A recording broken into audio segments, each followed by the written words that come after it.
There's no way for me to like get down and stand in front of Jorah. Yeah. He's on the ground. Okay, so since we like super retconned because I effed up the rules hardcore, just re-roll a 2d6 plus your Constitution modifier, and we're gonna go from here to see if your defend is successful as Jordan's attacking, or being attacked. A 9. Okay, so with a 7 and 9, It's actually a 10. I actually put oh.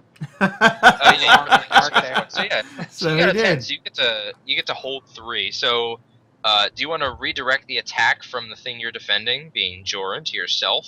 Do you want to have the attack's effect, or do you want to open up the attacker for your ally to get a +1, or do you want to deal damage equal to your level? He actually gets to do Basically spend 3 his hold. things. Yeah. Yeah, the hold is essentially a currency, so you essentially get to spend it 1 for 1 on those options. So I get to do like all 3 of them if I. Yeah, basically because you rolled so well, you do 3 of the 4. What I'm gonna do then is I'm going to wield it as it's trying to strike Jorah. I just curse under my breath, and I wheel this thing around, and the slash that would have hit Jorah comes at me for half damage, and I'm also, because I still have it held, I'm going to headbutt it to deal 1 damage to it. Okay, cool. That was cool. perfect, dude. Good description. Yeah, I love that. Yeah, well done. Honestly, like really well done. You're making up for the last like 5 minutes where I fucked the rules. So yes, you deal damage to it, headbutting it, and it's going to roll a D8, and we're gonna half that D8. So you take 3. You have 2 armor, so you take 1 damage. You barely get touched by this thing. It's really just kind of clawing at your scale mail. It gets like a little slash at you, but nothing serious. And Joran, you're successfully defended. So, who else? We're just gonna kind of let you guys sort of jump in because there's 3 of you. When one person makes an action, one of the other 2 can hop in and say what they do. What, like, Rook, you haven't done anything in a moment. What's going on? Well, there is it. This guy, the last one. There's 2 more. There's the one that's standing in the middle of it all. Yeah, there's basically the one that Ear has like shoulder grasped and just like headbutted, and the other one is, well, the other one is just kind of coming at you. So like, what are you gonna do? Okay. Is he far enough where I can shoot my bow, or is it a sword? You're an elf. You're a ranger. You could like, you don't have a range on your bow. You could just shoot him square point blank if you want. Go for it. All right. Well, I'm gonna try this bow again. I mean, it is your thing. You're supposed to be rolling plus the dex. It makes it better anyway. Oh. Plus, you don't actually get in danger of being hit yourself, which is nice. Yeah. 2. Well, you can actually, I guess, kind of still. But Well, if she's shooting point blank, I'm gonna kind of alter the rules and, you know. stab it with an arrow. Yeah. 2d6 plus 2. Nice. Okay, 11. Totally complete success. So yeah, you like this ghoul kind of like, he was in the middle of attacking. I think he was in the middle of attacking Ear, if I remember correctly. I'm all confused now because we took so long to figure that out. So he kind of like turns, swings his gaze over to you, and as he swings his gaze, there's an arrow directly in front of his face, and you release it, and it just drives through his forehead, and he drops to the ground. Joran, you see your friend Year show up and grab this ghoul, rip it off your legs, and take a slash for you and headbutt it. What do you do? Did you say Joran or Jiren? Joran. Okay, cool. Joran? I don't know. The Year and the Joran keep confusing me. Alright, yeah, let's see. Well, now that I've got a bit of distance, I'm just gonna fucking use a shitty wand on him, I reckon. Okay. So am I rolling for attack here, or? Yeah, you're gonna do it. I said it was essentially you're channeling your magical, Alright, so cool. ability. So it's a 2d6 plus your intellect. Yeah, so plus 2, so 10 is totally a success. Roll your d4 to see how much damage you do. You do 2 damage. Yeah, so this ghoul is pretty much like getting pummeled. Ear has run up, he's grabbed the ghoul and swung it around, so its back is to you now, and you kind of pull the wand off your hip and you just like flick it at it, and this little like shot of light comes off, it's the ghoul in the back, Yer, what are you doing? This ghoul is just getting hammered by you guys. How are you responding to this? As I see this bolt of light, I take that as my sign to let go of one of his shoulders and wind back and just clean this thing's clock. Alright, cool. So roll the 2d6 plus 2. I didn't know you had a profession in clockworking. I am a dwarf after all. Tinker. We're master craftsmen. Yeah, so with the hack and slash, the 7 to 9, the way it works is you do your damage, but you also open yourself up to an attack. So it's going to roll its damage, and you're going to roll your damage. He actually gets to choose between the three. Does it? Yeah.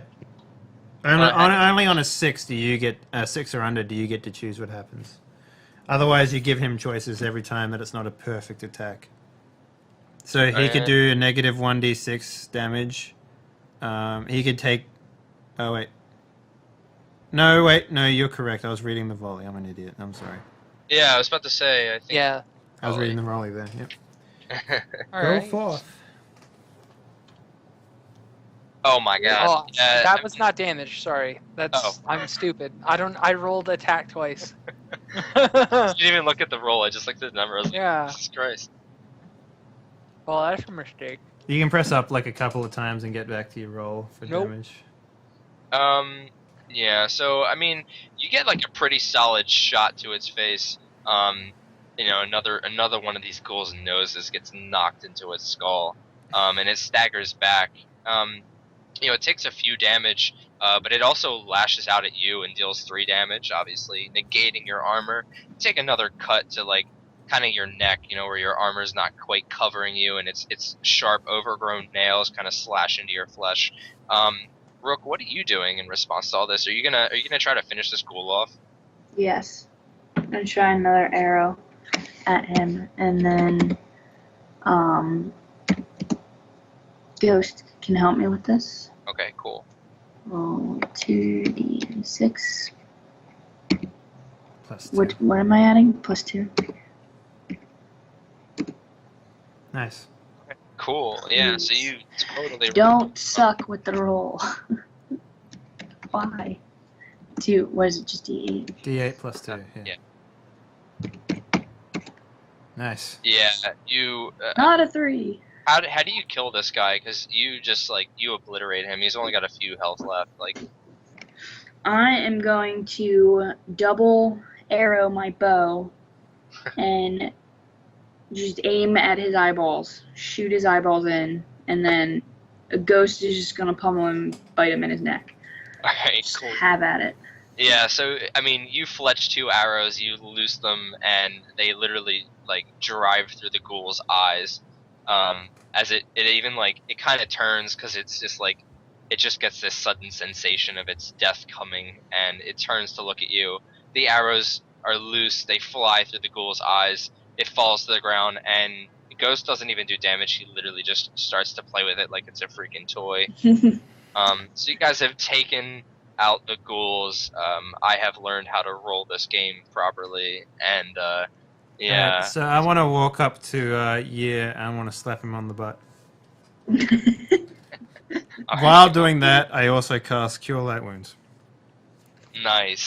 Yeah. Alright, so roll the Cure Light Wounds.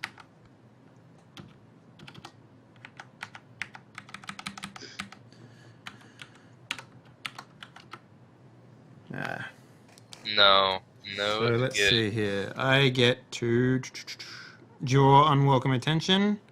And the spell goes off, disturb the Fabry Rally, blah, blah, blah, -1. After the cast spell is forgotten. I'm going to take unwanted attention. Okay, so, let's see. I mean, you roll for your heal, of Yeah, I'm course. just My working out armor how can much that clang is. extraordinarily loud as he slaps my ass.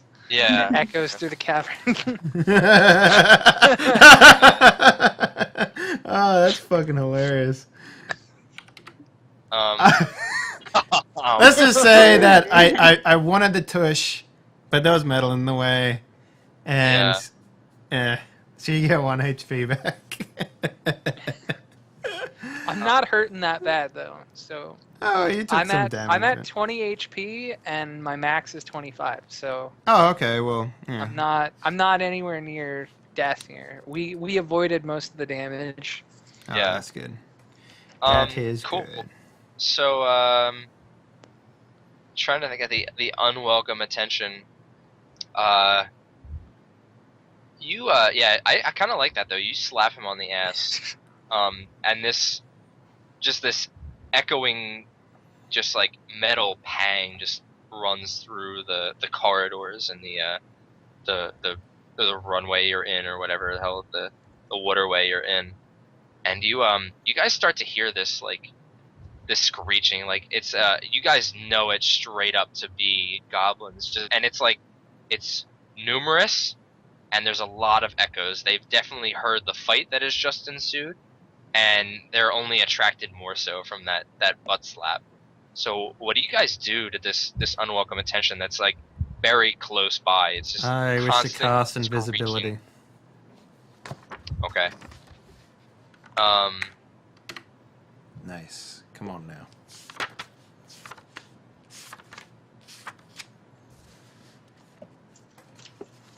Okay, let's see.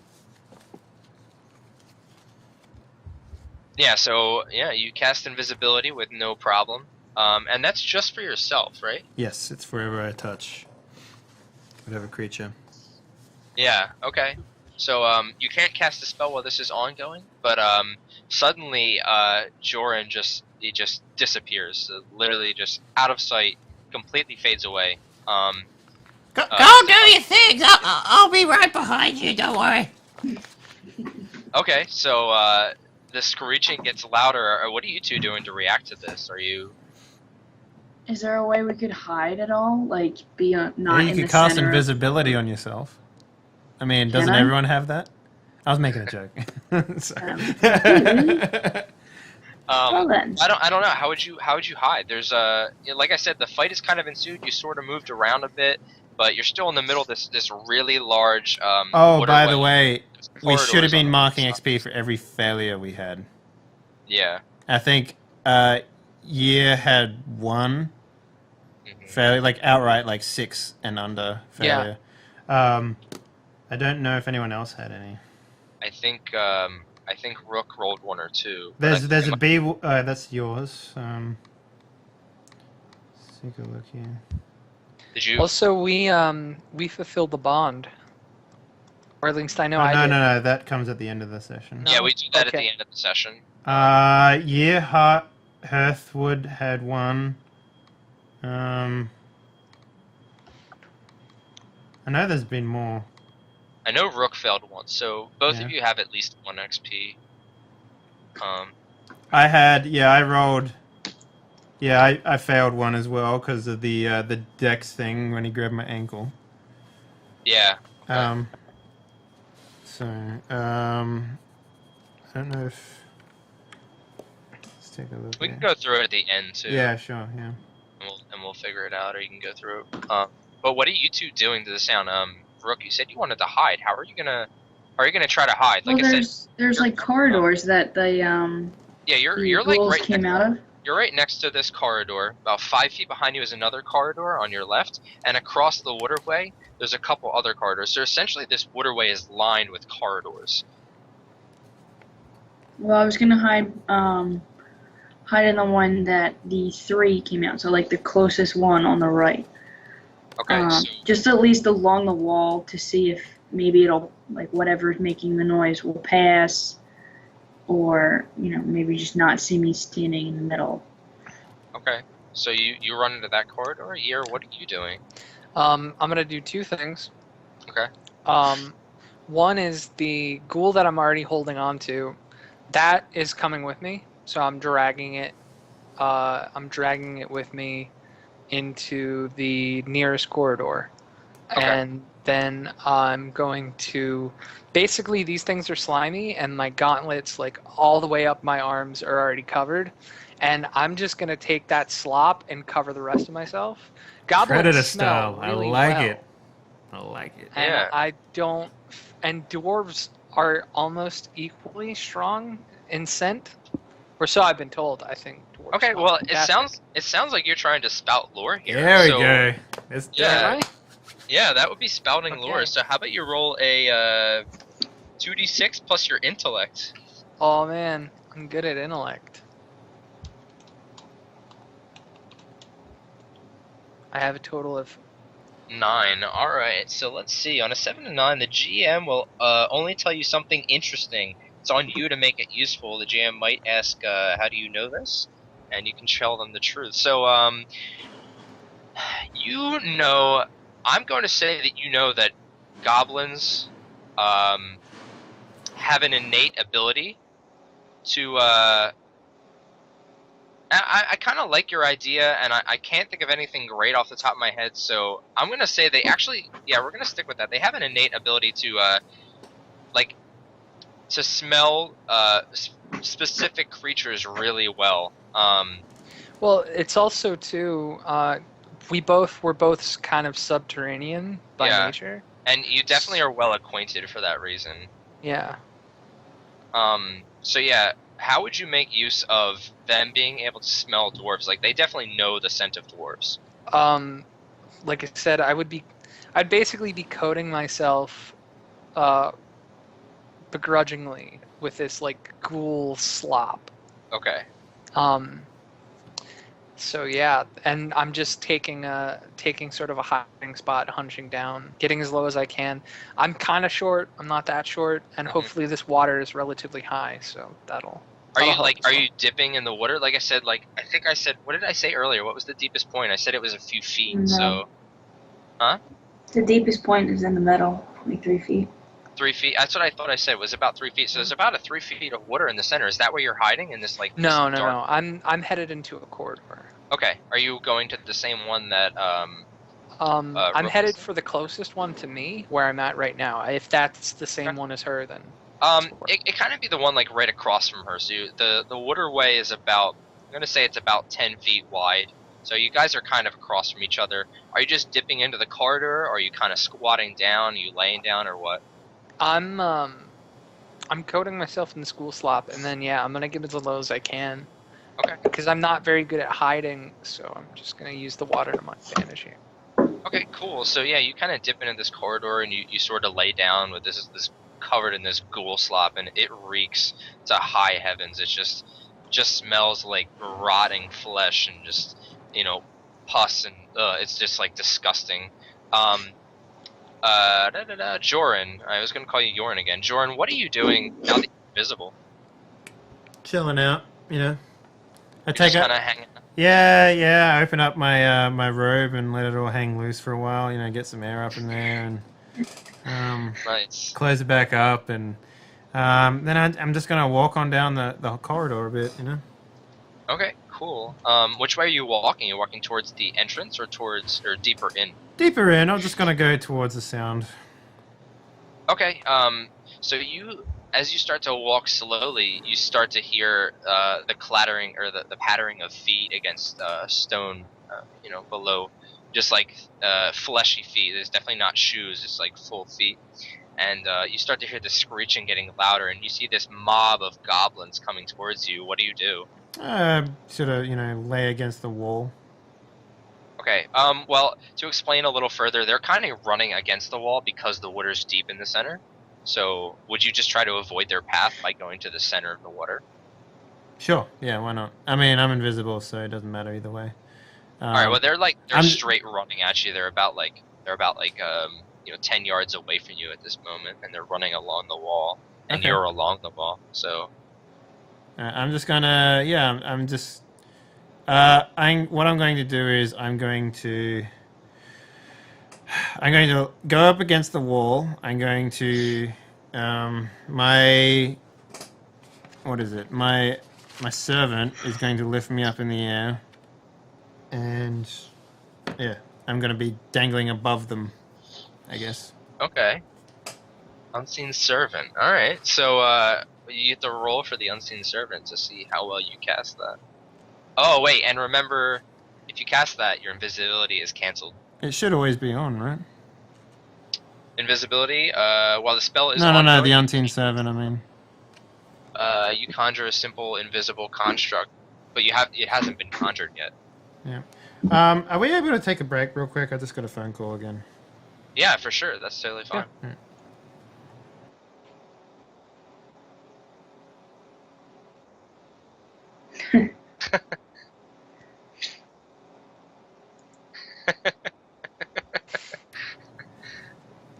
My name is not Samir. No, yeah. Yeah, sorry about that. He was going to keep calling over and over again. He already called once. I ignored him, so I just thought I'd answer it. All right, then. So if I don't have him out already, I'm just going to hide against the wall or in the water. It's just out of the way of the running of these, okay. of the stampede.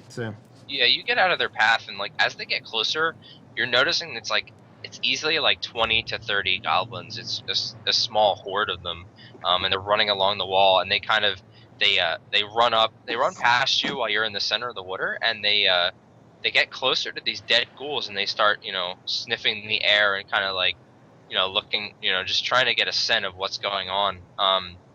You catch some of them sort of looking your direction, but they're not all too intelligent, so they don't quite know what's there or what's going on. They're not like their sense not so good that they walk up next to you. But they're very curious about these dead ghouls. Rook, what are you doing? Because you're still semi-visible, and they're sort of inching towards you. Can they smell me like how they could have smelled it here? Not as well, but you might be seen. Can I I'll back up into deeper into the corridor that I'm in, that they'll be able to see me? Okay, so you start backing into the corridor, Ghost at your side, and you're trying to slip into the darkness.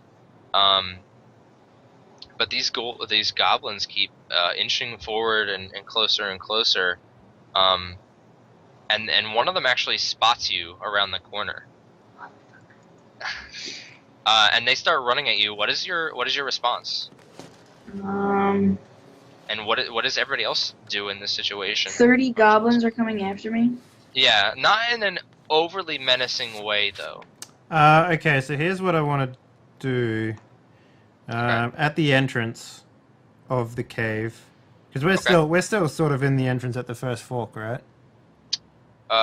Yeah. Essentially. So I want to cast something. I want to cast predigestation again. Okay. And I want to make the loudest thing I can, and I want to cast it so it points to the outside of the cave entrance.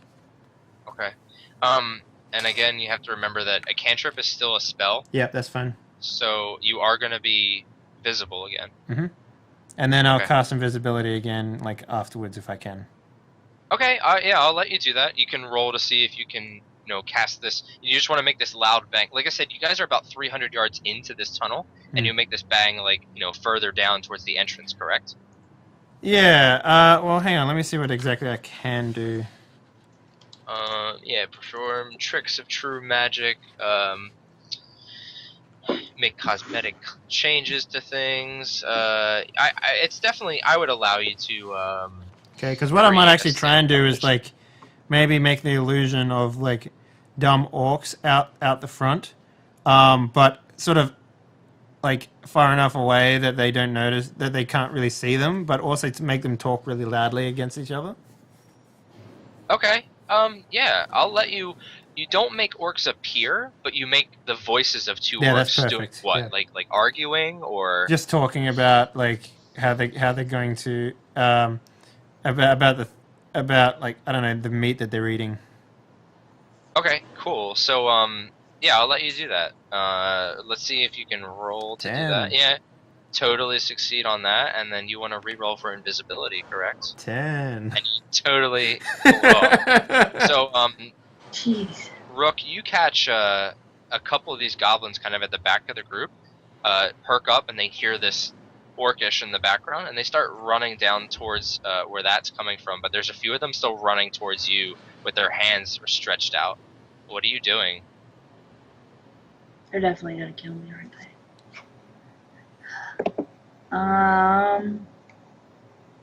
Well, is there a way that I could get Ghost to, I guess, get them to follow Ghost? How many are there? They only see one of you, and they've heard a few voices down the way. So I'm gonna say there's. I said 20 to 30. Let's say a 2 dozen. We're gonna say 2 dozen, and 14 of them go down towards the orcs' voices at the entrance to the tunnel. So you have 10 coming towards you. Jeez. This is ridiculous. I'm not gonna kill you in the first episode, by the way. I know. I'm about to just I'm trying kind to of be creative. just my arms are up. I don't want to try to be killed. Just kind of a surrender thing. So you just throw your hands up. And keep Ghost next to me, so at least they don't think that he's gonna attack them. Okay. Because So no way I'm taking one. you have command against over Ghost, and you have him heal, and he kind of sits down and perks up, and you throw your hands up. What are you doing during all this year? Are you still laying there covered in the goop? Okay. I basically have this dead ghoul on top of me. Okay, cool. Laying here. Yeah, they definitely haven't taken notice to your corridor whatsoever. You can kind of you keep catching movement out of the corner of your eye, kind of the peripherals, as you sort of lean out from under this ghoul, and they're running down towards the entrance. They're running towards the corridor that Rook is in, but they haven't even really looked your direction. And somehow Joran has managed to create noise and go invisible all in the same swipe. And so the about 10 goblins run up to you, Rook, and they kind of couple them, point at your spears. A few of them wrap around you and kind of shove you towards the center of them, and they're pushing you around. And one that seems to be a bit more in control of what's going on kind of walks up to you, and he's much shorter than you. You're a tall, slender, 6-foot elf. And he kind of walks up to you. He's a lot shorter. He's about 4.5 feet tall, and he kind of slurks around. He's eyeing you up. He's giving you a good look, and he goes, take her weapons. Do you surrender them, or do you resist, or what do you do? I'm gonna resist. I don't want them to take my shit. You're gonna resist. At this point, I want to sneak up behind the guy who's obviously in command. Well, the way it's kind of pictured is there's about 10 goblins, and they're sort of creating this circle around Rook, and at the center is Rook and this leader goblin. Oh, okay. All right, then. So I want to get as close as I can, then, if at all possible. Okay. Maybe on the outskirts of the circle, sort of towards the back of a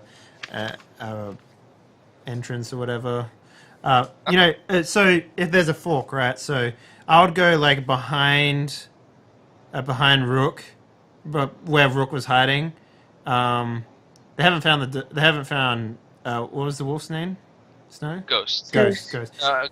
Ghost. I'm gonna say they're not really too worried about the wolf. The wolf kind of slips away, and he's he's just kind of lurking behind this group, just keeping an eye on Rook. He's obviously concerned with what's happening to Rook. All right, I want to go climb on top of Ghost. Okay. Yeah. And I want to wait for an opportunity to use Ghost to jump over the circle of goblins. Okay. And then I want to... if I have an idea of what these things are, so I'm going to try and I guess... I'm going to hit it with my stick, my staff. You're gonna hit the leader with your stick, with your staff? Yeah, if I can get Rook to jump over the the thing. Ghost is a pretty big dog, or a pretty big wolf. He's kind of like a dire wolf-esque. He's a unique animal companion, so he can definitely jump over a 4-foot goblin. So I'm gonna just let him do that, and you want to do that and take a swing at the leader? Well, I kind of want to just maybe even use a excuse me, use a distraction of Ghost to sort of. Okay. Do I have any? I don't have anything, do I? I have. Okay, so here's what I want to do. What type of armor is the goblin wearing? The leader.